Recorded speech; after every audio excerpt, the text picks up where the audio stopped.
We're all very human and fallible, and yet we live in a society that rewards pretending we're not fallible, or the range of acceptable fallibility is narrow.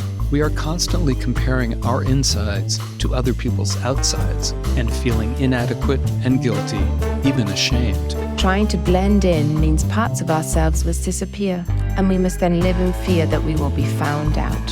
Here, together, we will create a space where we can laugh, cry, and carry our suffering and hurts lightly. In the service of being deeply human. This is Life's Dirty Little Secrets. Welcome to Life's Dirty Little Secrets. My name is Emma Waddington. I'm a clinical psychologist, and I'm currently in Spain, but I'm usually in Singapore. And my lovely co-host is... I'm Chris McCurry, child psychologist in Seattle, Washington. And today we are very lucky to have my sister, my youngest sister, Anna Waddington, who is a nurse and is specialized in the field of violence reduction and has been working there for the last 8 years. She has experience supporting vulnerable young adults and is particularly interested in improving healthcare outcomes for all children and young people. This includes delivering services that puts compassionate patient care at the core of its delivery. She is founder and director of a not-for-profit, which is Your Stance, and it educates and works with young people affected by serious youth violence in London. And I'm incredibly proud to say that she won the Nurse of the Year award in 2020. She is a qualified senior pediatric nurse with experience in emergency violence, but is particularly interested in the youth violence reduction. Thank you so much for having me both. I'm very excited to be here. Excellent. We're very happy to have you here. Today, we're going to be talking about moral injury. And moral injury is typically associated with combat experience, but recently it's being recognized in healthcare settings. The American Psychiatric Association recently put out an article about moral injury. And what they said was, and I'm quoting, "The scarcity of necessary equipment, the extent of severe disease in such a wide population, and the inadequate staffing necessitating extensive service hours are among the situations and decision-making dilemmas that are impacting healthcare workers to such a degree that moral injury is becoming an emergent consequence of the pandemic." Can you tell us, what is moral injury, Anna? I think it's funny that you just quoted something. It just feels so real to me, exactly what you just said. So to me, the moral injury is actually an impact of the events that we're seeing every single day that is a complete betrayal of our own deeply held moral beliefs and values. And I think for me, and I was speaking about it with some colleagues just to hear their perspectives on it, is that every single person I know that went into healthcare because we care. And all of that is being attacked on a daily basis because of all the things that you've talked about, the lack of resources, the lack of funding, the immense amount of pain and suffering that people that we're looking after are having to go through every single day that we can't fix. So that to me is, the moral injury, a complete attack on our own, or violates our own ethics as individuals. When I was reading about it, I was thinking it's almost like a real conscience. I think it's a new concept, fairly new, like 10 or so years, but it's this idea that it's betraying our own conscience. It's that discrepancy between what we think is right and what's actually happening. So can you give examples for you that you sort of experienced as a moral injury? Yeah, I think every single day. I mean, I had to leave my last job because of the amount of moral injury that I was facing on a daily basis. And I think one was, working with victims of violence, young people who'd been stabbed, shot, or seriously assaulted. And then I was discharging back into the same place where they'd been assaulted, where the chances of them being stabbed again was super high. But there was no other option because, where I work in the UK, we have a housing crisis. There's a cost of living crisis. People are very poor. And the options of moving them to across the country, that it just wasn't an option. So that to me was a moral injury. I couldn't sit there any longer knowing that was something that I was okay with. And I also like to say that I actually used to have to sit down and think, how much control do I have in this situation? What can I do to protect these young people? And it was felt Like very little, other than patching them up, suturing their wounds up, and, you know, holding their hand and making them feel like we cared. But that was it. So it really is not working to the standard that you should be working at. That's part of it, isn't it? It's that it sounds like it's being in a position where you can't do the job to the degree you would like to. Yeah, totally. Yeah. And not getting the support that you need in order to do so. Yeah, not being able to process, I think, a lot of the things that we were having to see. I mean, we'll talk about the pandemic in a minute, because that is a massive elephant in the room. But, you know, just the day-to-day work of working in a trauma center, and I think this might be something that resonates with people in America, is, you know, we see children coming in with serious injuries to their chests, where we have to open their chest in the middle of a resus room. And you're surrounded by family members who are screaming, and you know that this child's not going to survive that. And it just feels like a huge ripple effect of trauma across the community. And you're part of that journey, you know, you're part of that traumatic journey for that family. And it just doesn't feel good enough, because you know that young person would have come to the emergency department 4 times before they'd got that injury. So we have managed to let them down in that entire space of that person's life. And I don't know, it's taken a piece of me. Like, that's why I had to leave, to protect myself. Well, there are so many terms now that we're using to describe the stress that frontline workers are using or are experiencing. And some of them are vicarious trauma, where, you know, the bystanders are deeply affected by what they're observing. There's compassion fatigue, where people are just done. They just can't do it anymore. And then, of course, you know, burnout, which is a term that's been around for almost 50 years or so. How do you think these terms are related, or how do you think they might be a little different? God, they all seem to weave into each other, don't they? And I feel like I personally have experienced all of them. But speaking to a colleague just now, actually, she was saying, you know, the only way that I could cope is if I switch it off. That's the only way I could cope. But then I get to a point where I don't know when I've switched it off and when I've switched it back on again. And she feels like she doesn't seem to get it right. And so I think when you talk about compassion fatigue, it sort of filters into that vicarious trauma. How do we cope with how much trauma we're experiencing on a daily basis? Well, we need to switch off the compassion. We have to, because the bucket's full, right?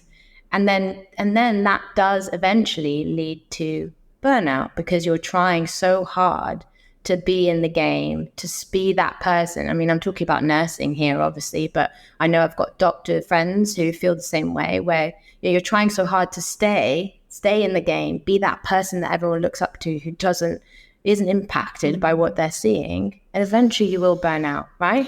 So they all weave into each other. I think they do anyway. That's what a lot of people are speaking about as well, is their overlapping concepts, including depression. That could be part of it as well.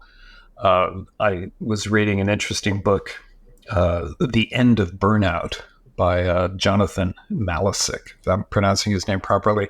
But in it, he said that burnout isn't a failure of productivity, but the continuation of productivity despite lacking the strength it takes to produce. I like that. Yeah, it just suggests that, you know, I'm showing up and I'm continuing to do what I'm doing, but I'm feeling very ineffective, which is one of the key features of burnout. Just, you know, whether I'm effective or not, I don't feel like I am, and that's going to impact me. There's a term in organizational psychology, which is presenteeism. I think it's pronounced that way, that you're present, but you're not really present in terms of doing things to the degree you would like to. You just show up. Yeah, I think the term that was referred, when I was going through burnout, a lot of what it felt like was I was watching a film. So whenever I was going into work, it didn't feel like I was present. I was just in this film that was sort of happening around for me. And that, in a way, impacted me more, because I felt so guilty that I wasn't present as well. And that just sort of added on to it all. And I think that's the complexity with this, isn't it? That when I think of moral injury, I think of it very differently to PTSD, because in moral injury, the shame that you feel because you've done something that wasn't done. It's actually a moral reaction. You're feeling the shame because it was wrong to do it. Even though you had no choice, it didn't go with the values that you usually uphold. So it's different to PTSD. And I think that the tragedy with moral injury is that it is happening, and then we feel bad about our shame, just like you're saying. Like we start to get burnout, we start to dissociate, we start to distance. That compassion fatigue feels a bit like a distancing, a bit of dissociation. Like I can't be fully in this anymore because I am feeling too upset or too tired or too overwhelmed with the situation. But there isn't an opportunity to recognize that the shame makes complete sense. Yeah. There isn't an opportunity even in our line of work, if, as psychologists, if somebody has made an attempt on their life or we get an investigation, there's a deep sense of shame that maybe we should have done something more. And so there isn't an opportunity in organizations such as yours, Anna, or, even in big hospitals, even in my world, where we can actually express that things were done wrong and it shouldn't have happened. And that's where the moral injury comes, where we're expected to show up without the recognition that it was wrong, that it really shouldn't be this way. And then there's all kinds of things that come up, including burnout. But, people start, trying to manage their emotions and control their emotions in many different ways, one of which being dissociation and some kind of attempt to distance, but perhaps even sort of substance abuse, perhaps even taking lots of time off. And yet the issues doesn't get resolved. The core issue continues. And what do we see as contributors to this? I mean, I'm sure moral injury, vicarious trauma, all of these terms describe experiences, phenomena that have been around probably for centuries. Certainly, as long as there's been combat, people have probably been experiencing moral injury. But why is it becoming such a topic now? Is it merely the pandemic, or is it what do you think, Anna, is contributing to this probably welcomed interest in moral injury and related concepts? I mean, I think the topic of mental health is much more spoken about now. I think that's one thing. We talk about mental health a lot more. There's more openness and willingness to talk about men's feelings. I think in general, mental health as a topic is something that people are quite open to. I do think that the pandemic, and I don't want to put the pandemic to blame for everything, but it felt like the whole world was at war. A little bit like, the Second World War or the Cold War. It just felt like we were all in it together. And it was such an assault on all of our ethics. We were locked away and couldn't see our loved ones. And for me, just thinking about what you were saying, the one thing that really sticks with me was the time when I had the patient who was dying and his 8 children were literally outside the hospital, but I wasn't allowed to let them in to say goodbye. And that sticks with me every single day. And I just held his hand whilst he died. And I just think, that was hard, that was really hard. And not just hard for me, but actually hard for his family that couldn't say goodbye to him. And I think that is an experience that is not single to me. It's an experience that probably everyone, especially us, maybe even have ourselves or know of someone who's experienced it. So it's a shared experience. The moral injury. And then, I don't know, I think as a society, we're exhausted, right? And it's just been a long journey of bad things. Everything seems bad right now, doesn't it? With the climate change and things that are happening in the world. And it just feels like it was bound to happen. It was bound to be something that we were going to start talking about. Don't know what your experience is. Well, I think, as you were pointing out, the whole world was thrown into this chaotic and very frightening experience. And yeah, unfortunately, we didn't pull together quite as much as we might have, particularly here in the States, where it became a political issue. But yeah, it's been very stressful for a long time. My son is 29 years old, and he says, ever since he was like 8 or 9 years old, ever since the Twin Towers, the 9/11 attack, his life has been so stressful. And then you compound that with things like global warming and then the pandemic. He's just like, man, this is quite an era I've been born into. So we're all feeling it, and we're all quite anxious. Yeah. I think just to add on to the facts about moral injury, I know of a lot of colleagues who feel quite shamed about using the term, almost like an imposter syndrome, because, and I hear it a lot when I'm speaking about, the moral injury of the pandemic and the moral injury of having really underfunded social services, all that kind of stuff. And they say, but we haven't actually seen someone be blown up. We haven't had to fight a war that we don't believe in. And I said, but we didn't believe in a lot of the decisions we had to make during the pandemic, whether we give this person a ventilator or the other person, Well, an 8-ounce glass that's full is as full as a 12-ounce glass that's full. And I think, it's one should be cautious about comparing suffering, because sure, of course, there are people in the world that are suffering mightily, whether it's in Sudan or trying to cross barbed wire to get into the southern United States or whatever it may be. And my Wi-Fi is being bulky and I'm complaining. I mean, I hate that term, first world problems, but it's true. But, suffering is suffering and pain is pain. I think we need to be compassionate toward pain.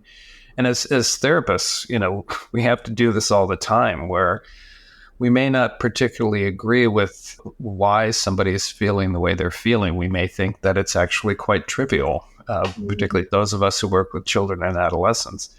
And they're in pain. And we have to set aside our own ideas about how I would feel in that situation and really empathize and be compassionate about how they're feeling in the situation. And I'm also wondering if this is where it's important to distinguish moral injury and PTSD, because I think I don't think in our world we have enough of a conversation around the difference, because PTSD is obviously trauma and results, from fear of something terrible happening or being in a position where you think you're going to be harmed or you're going to die. Mm-hmm. Whilst moral injury is really this injury due to us not being able to do things to our standard, breaking a value. It's really that moral compass that is being broken. And so it's quite different. And so I think when as clinicians or those in the helping profession, we feel a moral injury, we feel hurt, upset, deeply ashamed because we've made a mistake perhaps, or we haven't been able to support someone to the degree that we wanted to. That shame is really important actually, because it shows us that we care, and it's critical to our ability to do our job. If we didn't care, we couldn't be in this work. And that's why it hurts so badly. And I think that's the confusion sometimes I think of the profession, that because it's hurting because we care, as opposed to it's hurting because we thought we were going to die, it doesn't feel like enough. I don't know if that makes sense. Mm-hmm. Well, I mean, sort of by definition, if you're going by the diagnostic manual, PTSD has to have that fear component, which could be the experience of the person who's waiting to see whether or not a loved one is going to survive, a traumatic, event such as a stabbing or a car accident or something like that. But for us, who kind of that day-to-day grind of feeling inadequate and feeling helpless. Yeah, there's that guilt and shame. But as you say, Emma, it relates to our values. And if we're just phoning it in, I mean, I suppose we could do that. And that goes back to what Anna was saying about, being more kind of dissociated or robotic about your job as a survival mechanism. But you just can't do that for very long, or at least you won't be very effective at it. Well, no, especially not in our profession, because being compassionate and caring is part of the role, right? You're at least with my previous job working in the emergency department, I'm a pediatric nurse and I have really scared parents. And it's my job to provide them the compassion and support so that they feel safe in my presence and they know that I'm going to look after their really sick child, right? Mm-hmm. If I go in there robotically, that's not going to work, I don't think. I mean, it didn't. Right. Well, they need to feel it. Yeah. You can say the words and you can go through the motions, but if people don't sense that you're there giving it your all, even if your all is not that much that day, you're in it, and there's something healing in and of itself. Yeah, it's hard because you can't really, when you're recruiting for a particular profession such as healthcare, you can't really put in the recruitment criteria that you must be caring. You can't expect that from someone, but they almost do, right? And it's the same thing as a psychologist. I don't know because I'm not a psychologist, but I'm assuming that it's expected that you have to have a level of compassion. You have to be able to tailor it, correct? Oh, yeah. I mean, well, so much, and the research shows that a large portion of the variance, as we say, or a large contributing factor to the success of psychotherapy is the relationship between the client and the therapist. Yeah. And a lot of that is nonverbal and tone and just things that are hard to teach and hard to even describe. But compassion and caring are central to that, and how that's conveyed in the therapy room. And empathy, I guess, as well. Absolutely. Empathy, right. And, which you can't learn. Well, you can develop. As they say, some things can be learned, but they can't be taught. Yeah. And that's the complexity, isn't it? In order to do this job really well, you need to care. And yet caring means that you will experience deep shame when things go wrong, and it will hurt a lot. Yeah. Well, caring means being vulnerable. Yeah. Yeah. And there's an expiry date, possibly, if you care too much. I was always told that I cared too much, that I carry my emotions on my sleeve, or I carry my heart on my sleeve. But then at the same time, I was always really loved by my patients for caring. So it was a difficult place to be as a nurse, because you're like, well, if I care too much, I'm going to get hurt. But if I don't care enough, then the patients aren't supported. So what's the right thing to do then? Well, so how do we do this? It's really complicated, especially in countries where resources are low. And that's the complexity here. I think for me, having this conversation, what's important about this conversation is to have an opportunity to explore what it really is like, because I don't think this conversation is as open within different healthcare sectors as it should be. And I think because it often involves shame, it often involves feeling really bad. And interestingly, what Anna just said, you feel bad about having to do, like you were saying, not being able to support your patients the way you want to, maybe making moral injury by an omission, by, not having done something that you should have, or, whatever is happening that doesn't feel right and doesn't feel in line with the standards you want. And then on top of that, you have shame about feeling bad. Mm-hmm. So the shame just keeps expanding. And that's why I think it's so important to start talking about it and recognizing that it comes with the job. It doesn't come in spite of it. It will come with it. That you will never be free from feelings of shame as soon as you care. And so I think it's important to start using this term moral injury more and to kind of normalize it. It's because the shame you feel is because you care. It's because it's so important to you. It's part of the human you are. I remember us having a conversation about a situation Anna faced a few months ago, and she was feeling, horrible because it was incredibly difficult. And she said to me, "Why do I feel so bad?" And I remember thinking, because you're human, that's the only issue here, is that you're a human and not a robot. And that happens in our profession all the time when we don't have the outcomes we want with clients, or clients drop out of therapy, or, clients go back to their spouse that they shouldn't be going back to because life is not working out for them that well, or whatever happens, we feel deep shame, like we've done something wrong. And it ultimately is because we really care. And so I think this conversation is the beginning of what we do about it. I think not this conversation per se, although that would be wonderful.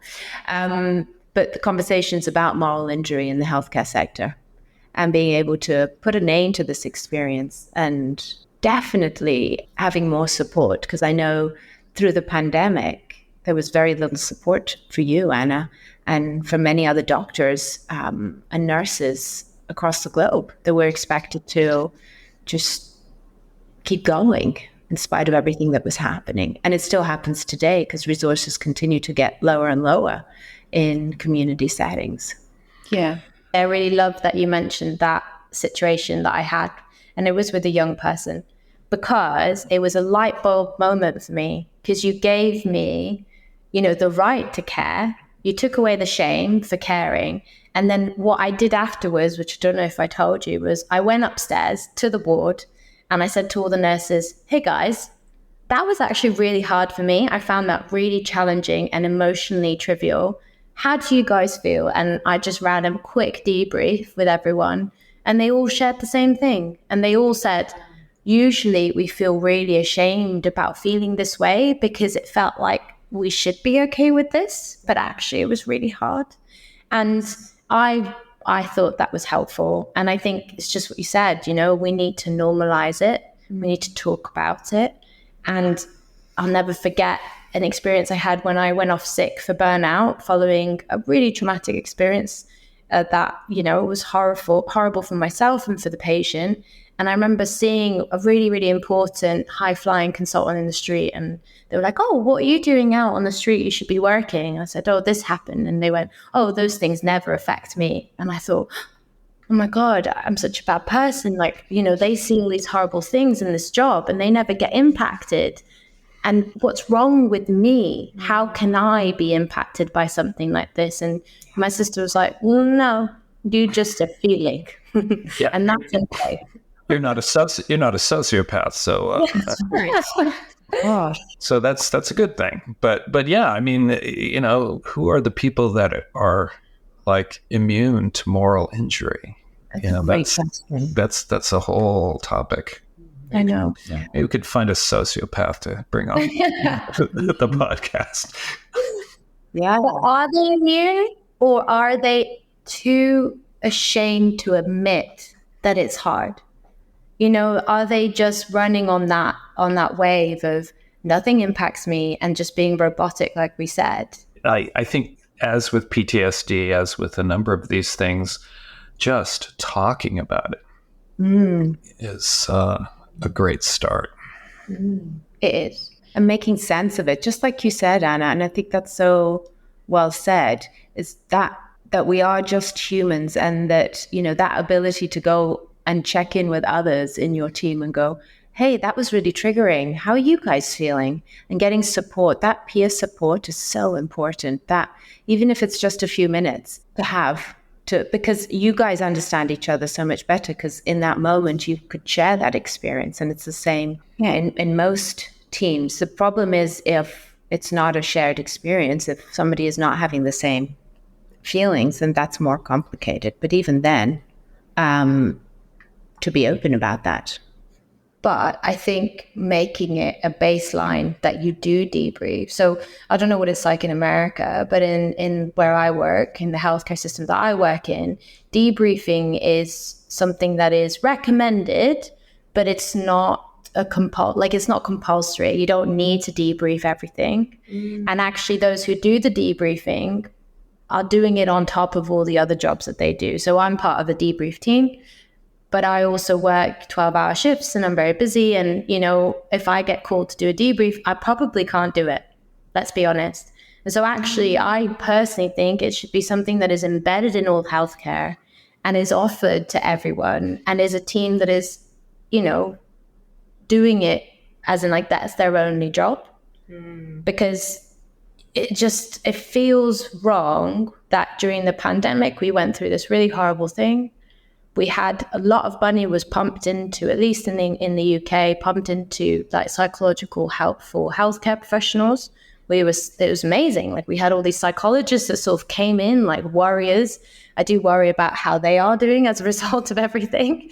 But, they came in as warriors. There was all this help, and then it just got stripped away. And you think, but wait, the issue hasn't finished. We've got vicarious trauma every day. I just think it should be embedded. We should be debriefing. And you're right, not everyone needs a debrief, but the option should be there, right? It's really interesting. It's reminding me of the concept of psychological safety that's now kind of going all over the corporate world. Not that I've had some really interesting conversations where people go, yes, we are psychologically safe in this environment, aren't we? I always think it's a really funny situation. But it feels a bit like that. This idea that are we as an organization prioritizing the ability to have, they called them really candid conversations about what it really is like. And it sounds like that's something that's also needed in the healthcare, despite the fact that you have, massive empaths, people who really care deeply. There is almost not permission to speak openly about the pain, perhaps because the vicarious trauma is so prevalent. You don't want to then upset somebody else because they're also holding a lot of pain and difficulty. But the reality is that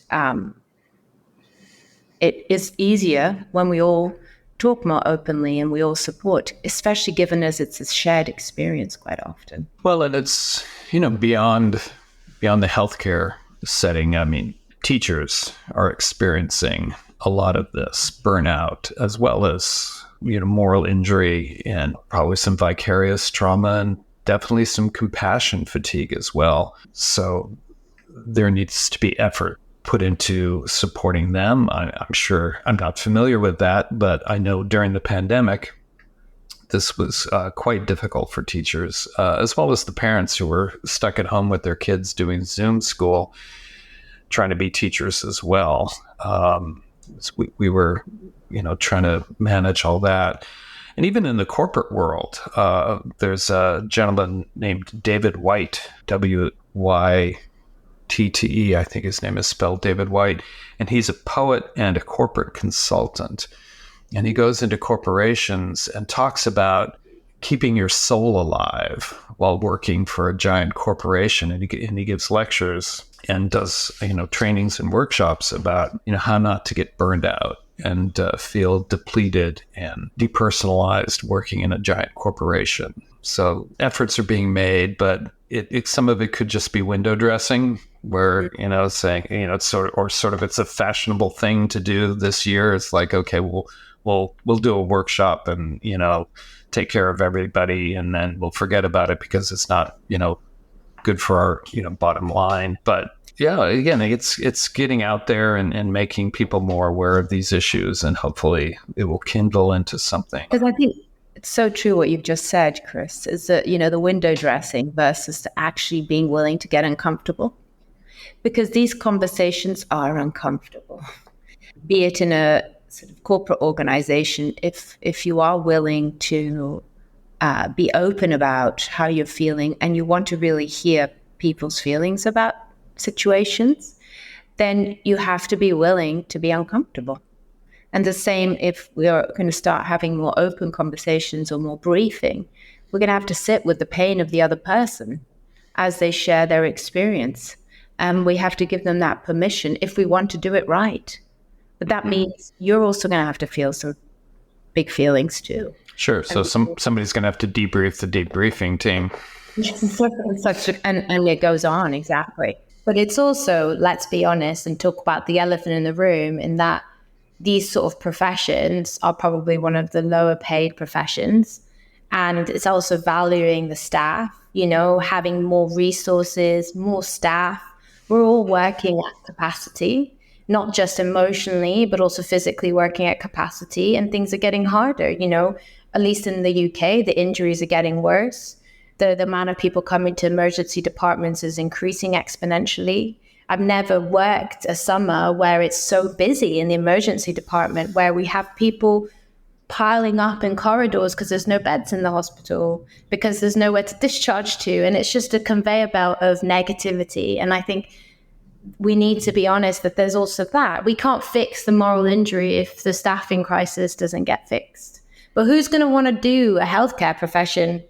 You know, who's going to want to go to university to study nursing when they see this in the news with strikes happening all the time? I know in America you're not having strikes right now, but it might happen soon. You never know. Oh, we have them not infrequently, and they're certainly during the pandemic. There was a lot of concern about nurse burnout and staffing ratios, and that's ongoing. But it's particularly for mental health, it just doesn't pay. Not like orthopedic surgery. So the hospitals are not investing in taking care of or supporting primary care or mental health or behavioral health or whatever you want to call it, and adding value to the individual, right? At least in the UK, many times I've seen nurses be pulled off of courses because they need to cover the shop floor. They need to come and work, and you think, how many times can someone's education be impacted? And how many times is that going to have an impact on that individual's well-being and sense of worth, right? Because all of it contributes. If you're not being developed, that impacts on your moral injury because you don't feel like you have the skills, to manage a situation.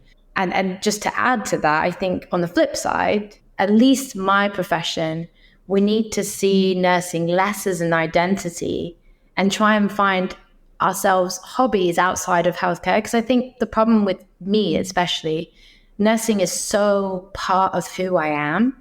I get introduced by my friends as, oh, this is Anna, she's a nurse. It is my identity. And I think that all feeds into the moral injury because you can never really disconnect. You're walking on the street, oh, Anna, someone's having a seizure, can you help them? Or, oh, Anna, someone's, it's just like constant. I feel like I'm in a video game. Well, it's true. I mean, when we're doing occupations, regardless of what they are, that are inherently depleting, we need outside sources to get replenished.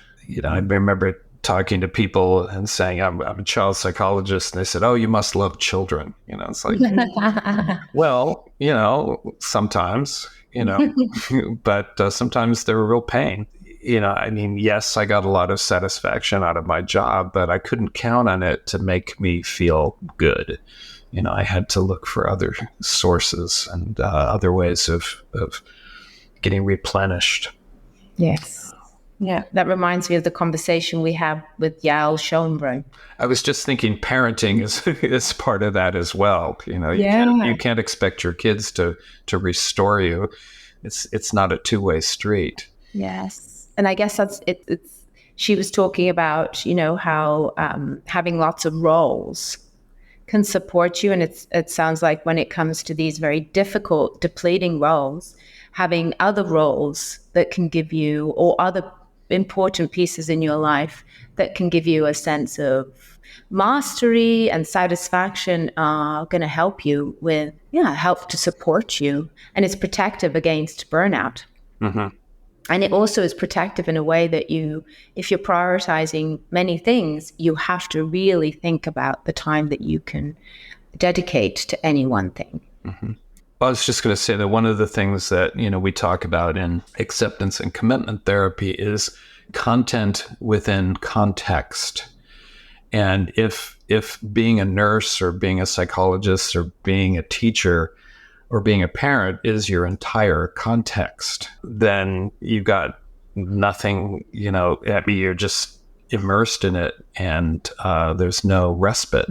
But if those roles are content within a larger context of my bigger life, I'm also this and I'm also that, and I do this and I do that as well, then that allows us to, get a little breathing room and not feel quite so suffocated by this demanding role that we have that becomes everything, all encompassing. It's just reminding me about, what Yael said is that you get rest in different roles. Mm-hmm. Yeah. Feels really, in line. If you have something else to be doing outside of your nursing role, you can get rest from nursing, even when you're doing something that even could be quite demanding. She had a great example about these Israeli soldiers that used to switch between, I can't remember what the second role was, but both as demanding. Going to war was their second role, I think. And they got rest, and it meant that they could do their second role better. Mm-hmm. So it allows you to, rest and prepare, and it protects you. Well, you need to replenish, right? You need to recharge that battery that you're depleting every single day on a shift. And it's so hard, especially a 12-hour shift. And sometimes you need to have a frank conversation with yourself and say, well, actually, it's okay that I can't do that anymore. And I do a different type of nursing. But at the same time, on your rest days, you need to respect the rest days. I mean, I know I am guilty of it, less so now because I'm more careful, but I know of friends who just check their emails every single day, even on holiday. You need to have boundaries with yourself, because otherwise you will just explode. Like, you will just burn out. There's no other route, right? Mm-hmm. And you need to do things that give you joy. I'll never forget, like, when I went to therapy for my burnout, she said, right, we need to find things that really give you joy, like really fun things, not adrenaline things, because she didn't want me to be lots of adrenaline junkie, but fun things. People you love, people who make you laugh, go and watch the favorite film, go and eat your favorite food, just joy. That's what she prescribed me. And it really helped. So one of my favorite definitions of resilience is struggling well.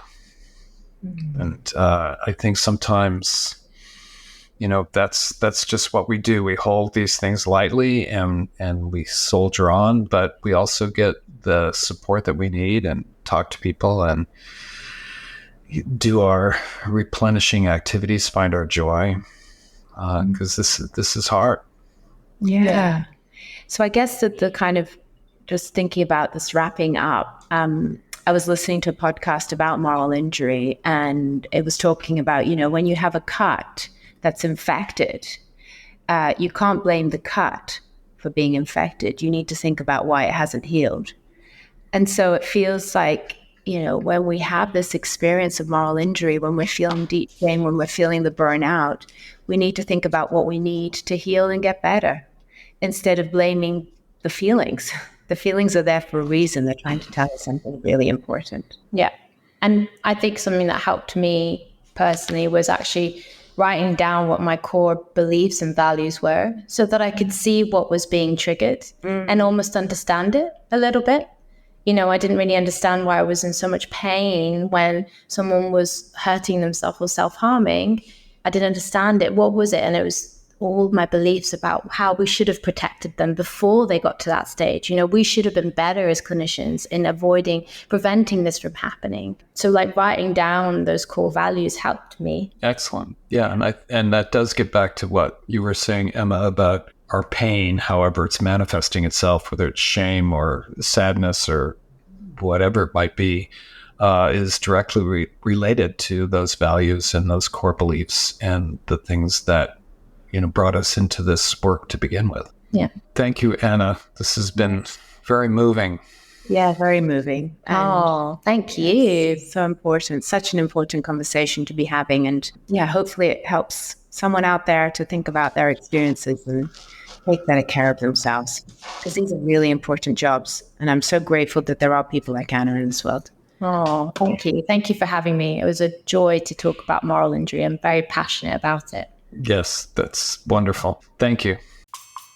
Thanks so much for tuning into the Life's Dirty Little Secrets podcast. If you have any feedback for us or secrets for future episodes, you can email us at lifesdirtylittlesecretspodcast@gmail.com. Be sure to follow us on Instagram at Life's Dirty Little Secrets or on Facebook at Life's Dirty Little Secrets Podcast. We invite you to follow, rate, and review us on wherever you listen to this podcast. It is the best way to get our podcast out in front of new listeners. We'll be back in a couple of weeks with more. See you then.